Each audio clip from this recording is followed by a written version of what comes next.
Welcome to the Living the Dream podcast with Curveball. If you believe, you can achieve.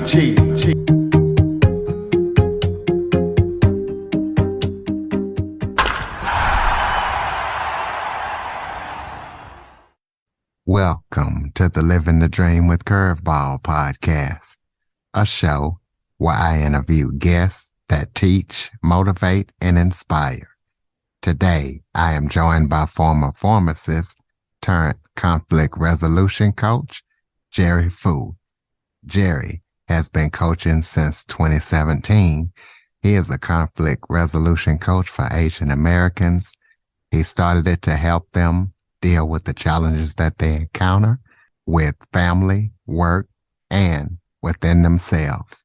So, Jerry, thank you so much for joining me today. Hi, Curtis. Excited to be here. Absolutely. Why don't you start off by telling everybody a little bit about yourself? Yeah.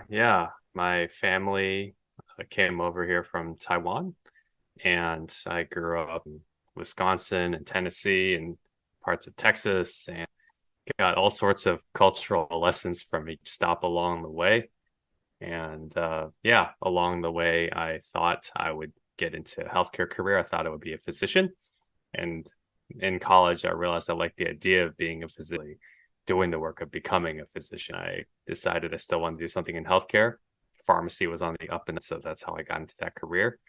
And then after I decided to branch out into a different path after 5 years working at a chain pharmacy, that's when the roller coaster took some weird turns and got fired from a teaching job I came to Houston for. Dealt with bounced paychecks from a crooked boss. At some point while I was working in Austin, actually I was given the opportunity to help teach leadership material at a seminar some pharmacy friends were hosting. And from there, realized I maybe needed to think about leadership a little differently, and if it was possible for me even to become a good leader or effective leader. So when I had more opportunities to become a pharmacy manager, that's what saved my career. And then after I got tired of dealing with some of the insurance drama and faulty business models in pharmacy, I said, I want to focus more on people development, because I've loved doing that since I started 11 years ago. And it took a pandemic and a coach training program for me to realize, you know what, I need to get more skin in the game and make this dream more of a reality. Here we are. I'm doing a podcast circuit. I've appeared on over 125 podcasts, just getting my name out there and seeing who I can help and who I continue to invest in to help them become the best leaders they could be, the way I wish I had been trained as a younger leader. Well, congratulations on that. What made you want to become a coach, and not just a coach, but specifically a conflict resolution coach for Asian Americans? Yeah.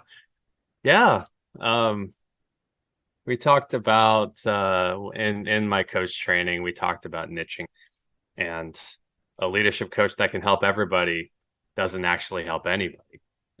People need to have an idea of the specific granular piece that they can help leaders with. And so in this case, my niche was less about what I chose as opposed to because along my own leadership journey, the biggest challenge I had to work through and overcome was my people-pleasing nature, my conflict-averse nature, because at one of the stops along the way, I had technicians that were not pulling their weight, and under the guise of grace, I was not writing them up or even having conversations with them about really learn from their mistakes.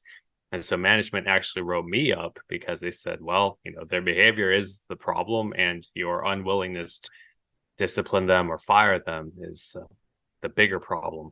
And that was hard to hear, but they were right.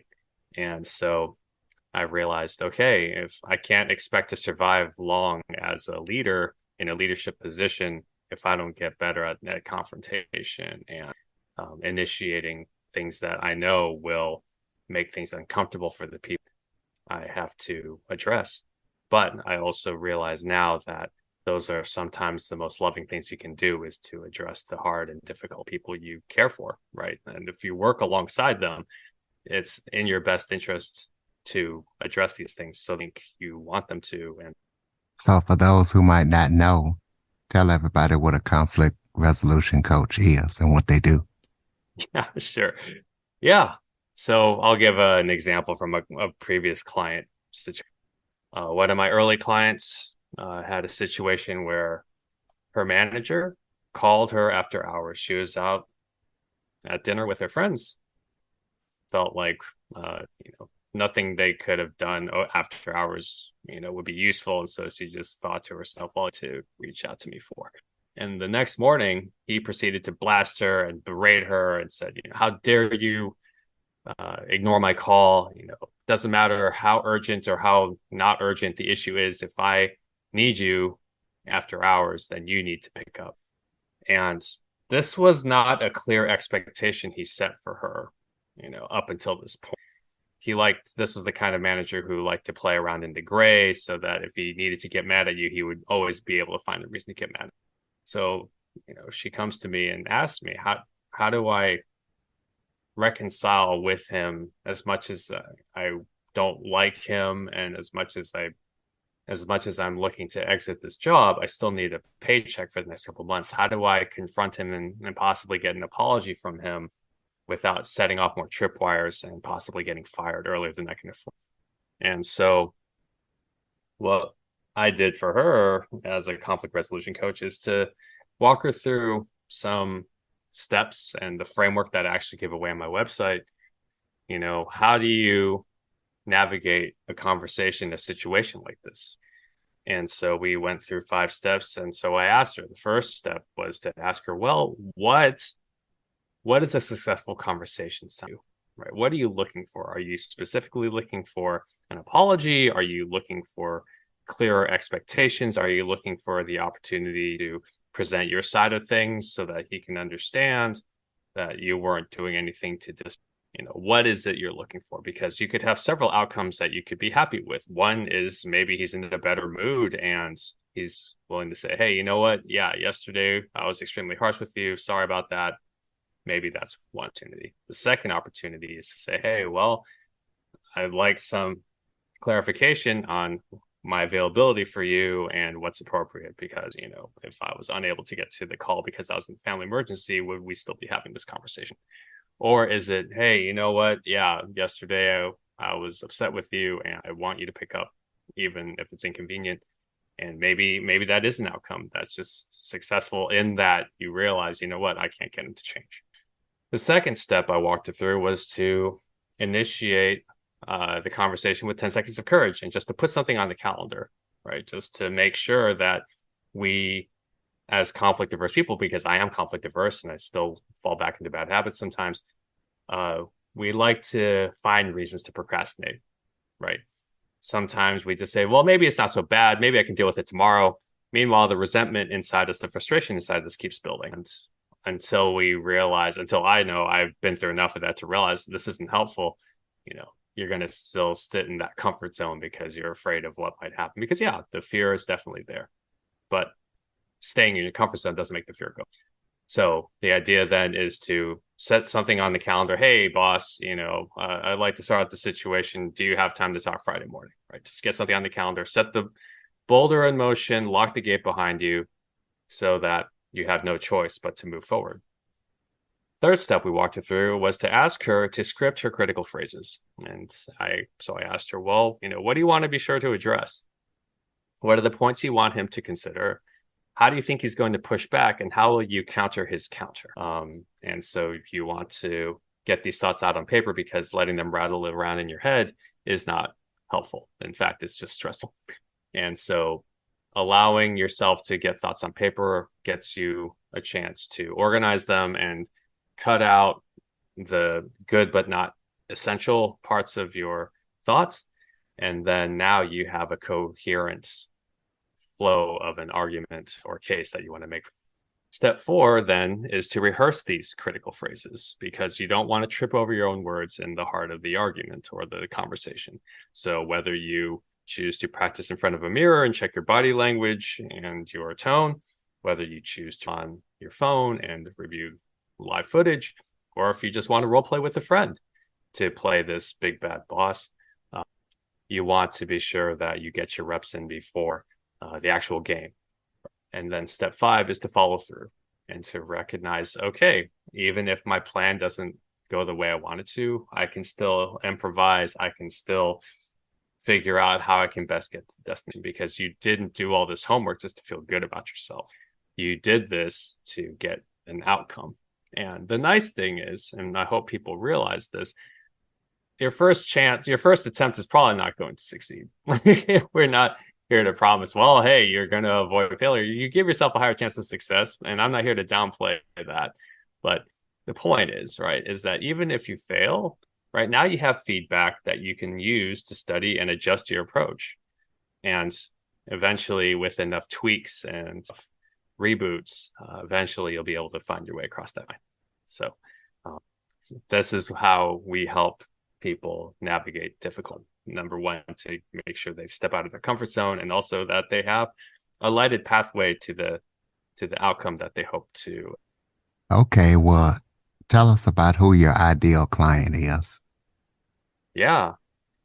Ideal client, the people I have the biggest heart for are Asian American leaders in their late 20s, early 30s. And the reason this is where my heart is that I know that's where I was when I started to realize that a lot of the beliefs that I grew up believing, because either my parents told me or maybe it was peer pressure, realized they weren't really working anymore.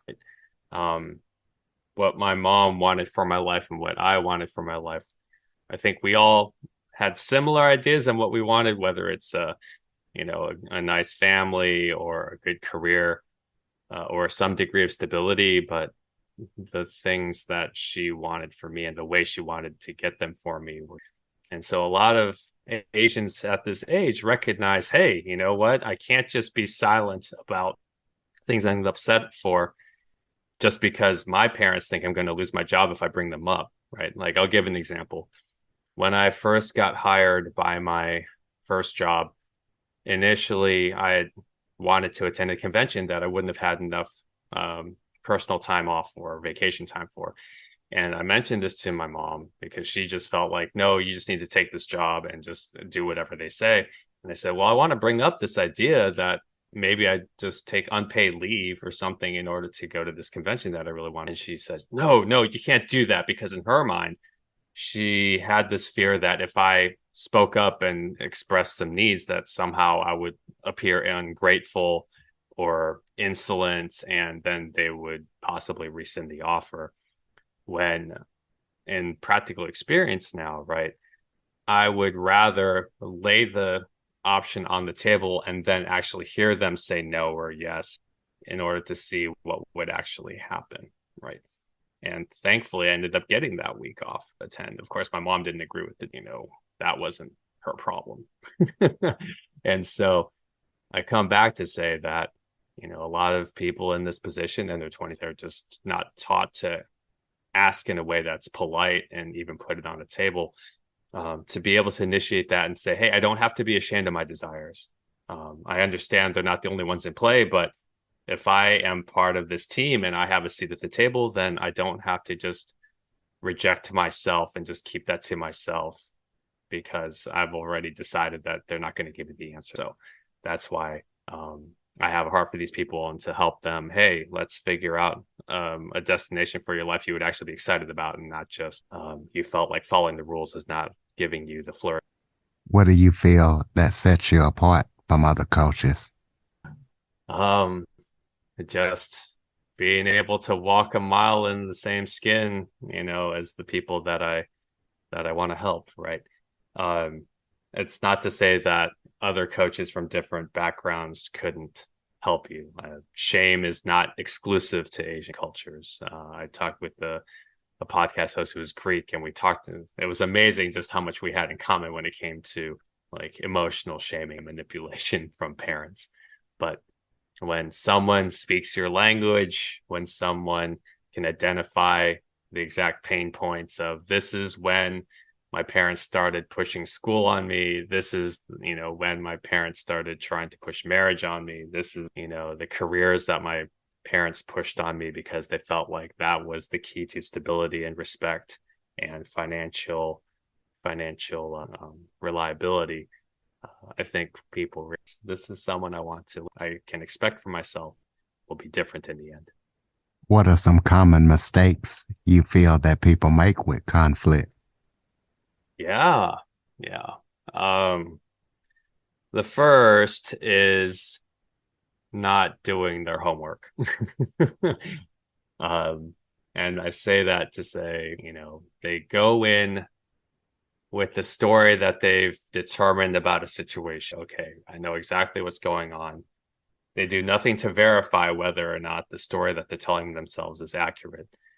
It's justified. It'll feel justified because that's the bias that we all have, is that we want to think that we're right and that we fit. Oftentimes, right, um, the story we tell ourselves sounds nice, but then it's completely inaccurate. Like I'll give a simple, silly example, right? At one point, there was a girl I liked. I got her number. I tried calling her. It went to voicemail a couple times. And I just said, you know what? If she hasn't picked up after 2 or 3 times, then I guess. And eventually she did call back, leaving a message and stating, hey, I tried texting you after when you first tried calling me, but I had texting blocked on my then phone.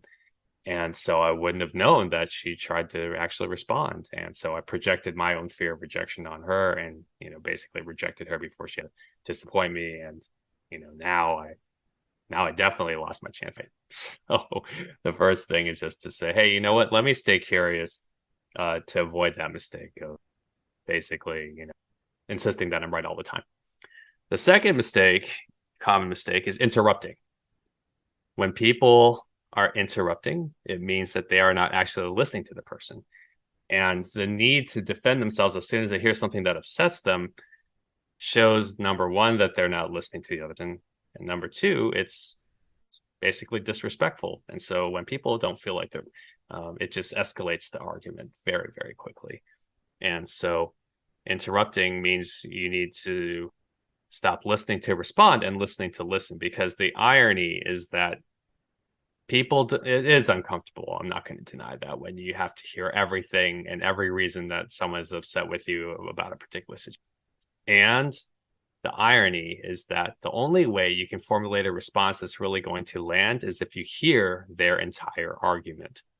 So this is why listening to respond is a common mistake.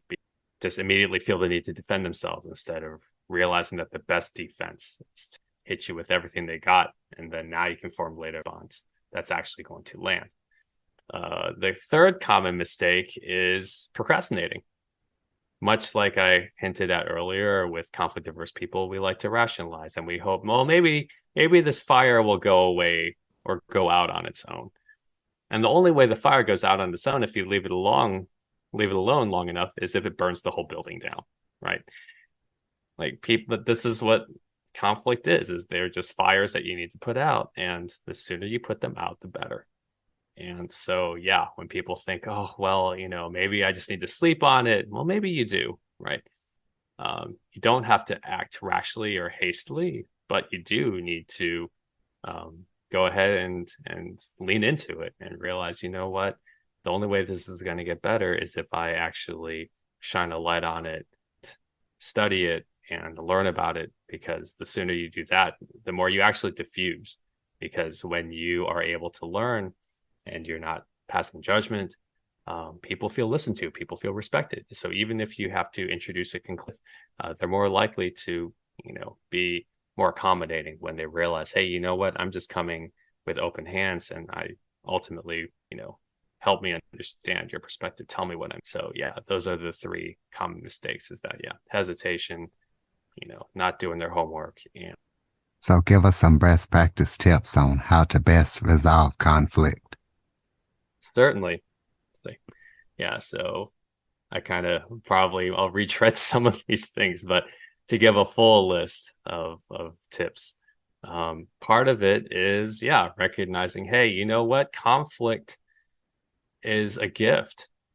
And I say this to myself as much as I say this to other people that I'm coaching, because if there is a conflict, it means that people are finally being honest, because you can't build a relationship unless it involves honesty. And so if people are upset with you, usually that's not something they pretend about. They'll pretend about if they're not upset with you, but they won't pretend about being upset with you. And so the first is to get in that mindset of, you know what, conflict is an opportunity, open discussion with somebody. It is a place where people can realize, you know what, I don't have to be afraid to true self. It actually provides psychological safety and a safe space for as people realize they can be vulnerable with these things, right? They don't have to be afraid of speaking up, because what happens if you have an environment at work or at home, they'll probably leave. Or if enough resentment builds up over time, they'll explode, right? And that's never. So yeah, the first is to recognize, hey, conflict is an opportunity for me to express myself, and also to, honestly. The second is to have some protocol in place, right? To have a standard operating procedure of sorts, much like the framework I mentioned to my previous client, to say, hey, like Brene Brown talks about when she needs to rumble with one of her employees. And that's maybe not everyone uses that term, but you can understand where it's coming from. So people understand, hey, this is something I need to prepare for. One practical tip I like that I got from another coaching company I trained with was to, when you ask about something you'd like to address, be very specific, right? Don't just say, hey, I need to talk to you, because now people are dying 1,000 deaths as to what you could possibly be talking about with them. But when you say something like, hey, I need to talk to you about your punctuality, or hey, I need to talk to you about your medication errors, or I need to talk to you about like defensiveness I notice whenever we have conversations like this, right? Give them a target so that way they're not just letting their mind wander around and just getting that fear and paranoia. So that's another practical tip. A fourth tip I would say is to, agree on the problem as quickly as you can, right? Not because you're saying the person is the problem, but there is some problem on the board that you need to address. And so the sooner you shift from confrontation to collaboration, where instead of being on opposite sides of the table, now you're on the same side of the table and working together on a solution, the sooner the more productive the conversation will be. And then also, in those moments, learning to use curiosity, helping to understand and appreciate what exactly makes them tick, what exactly is the story they're telling themselves about the same situation you're looking at, using curiosity to your advantage, using collaboration to your advantage, using creativity to your advantage. Those are all things to help navigate conflict, because there is such thing as healthy conflict versus unhealthy conflict. But those are four of the things that I usually have to remind myself when I say, okay, how would this conversation go better? And, first is just starting by getting their perspective or opinion. That usually diffuses things, right? For instance, I had a tough situation at work where the shipping department was not working as quickly as I would prefer, because I was doing everything I could to make sure the prescriptions were done so they could be sent out. And then I found out that a couple packages didn't go out that day. And so now my approach will be to say, hey, how do you think this should go? My expectation is that if I worked hard enough to get these out and, the patients from getting upset over excessive delays, what do you think should happen? These are the kind of things that help realize, hey, you know what? I'm not attacking you. I'm attacking the situation and I need your help. And when you frame it like that, and it implies, right, that the people you're talking with have some level of talent, some level of skill that you appreciate. You say, hey, in a way, I'm a little frustrated because I know what kind of skills and output you're capable of, and I'm not seeing that. But I don't want to, insert the reasons that I think you're not pulling your weight. You tell me if there's some. So humility, curiosity, creativity, collaboration have a place in making sure people navigate conflict.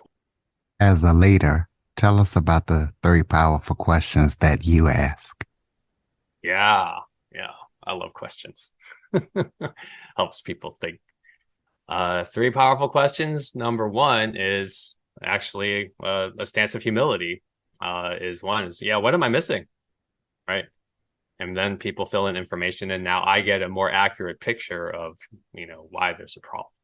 The second question I like is, well, what's the real challenge here for you? And this helps peel back the surface level challenge and problem, and we get to the root issue, or someone's having a bad day, or if there's something broken in the system that's in place. The surface symptom is rarely the true issue. And so when you allow people to make it very personal and take ownership of the thing, to say, hey, this is where I'm having a real challenge, if this is the actual issue, it's true for me, then you can start to build on a more solid foundation as to changes you need to make. And so the third question we like to ask is, well, what's your next action?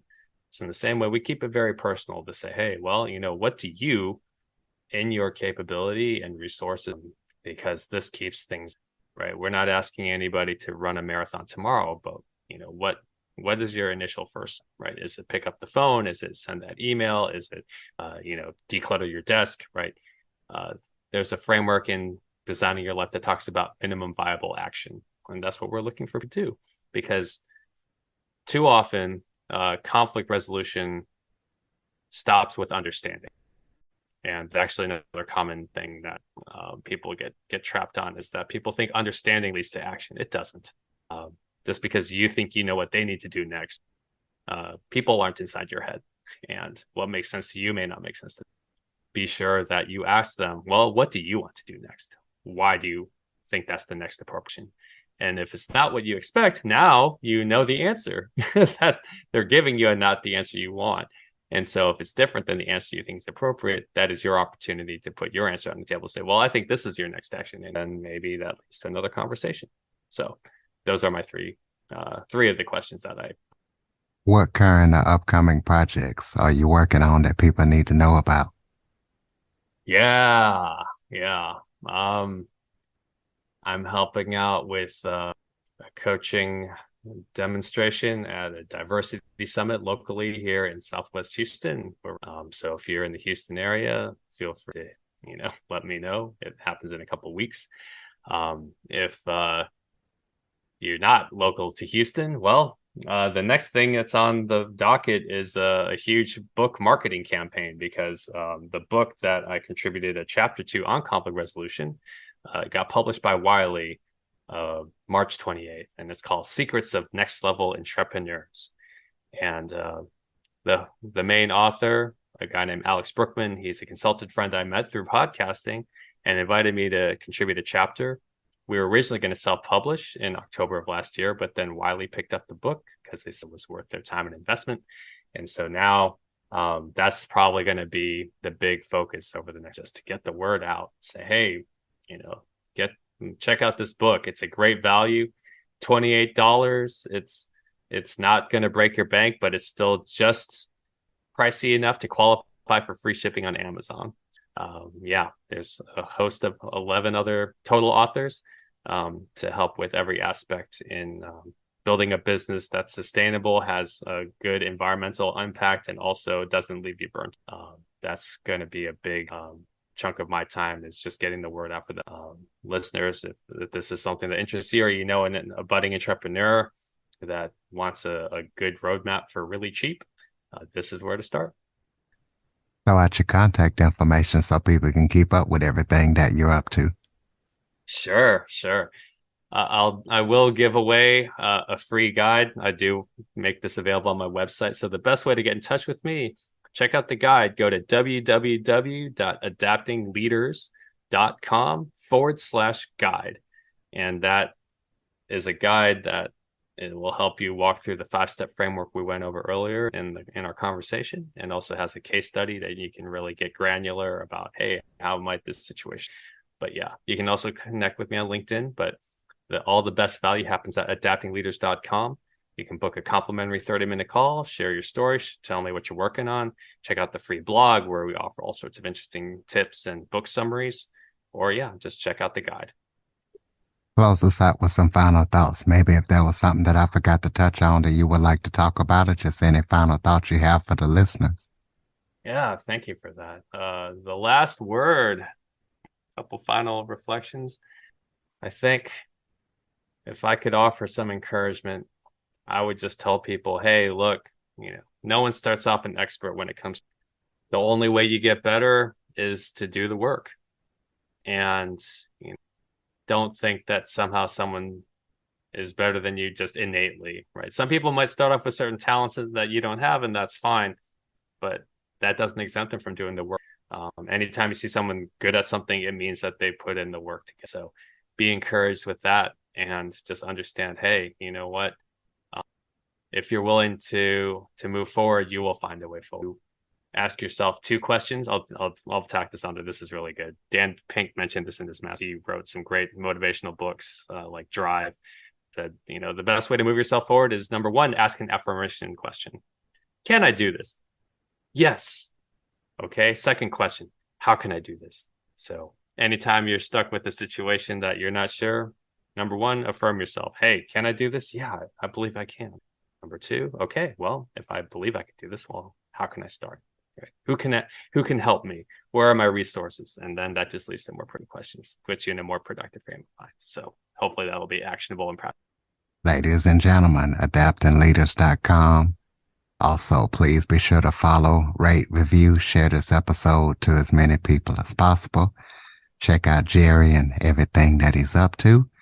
If you have any guests or suggestion topics, cjackson102 at cox.net is the place to send them. As always, thank you for listening. And Jerry, thank you for joining us and sharing your expertise with us today. Thank you. Have a great day, everybody. For more information on the Living the Dream podcast, visit www.djcurveball.com. Until next time, stay focused on living the dream.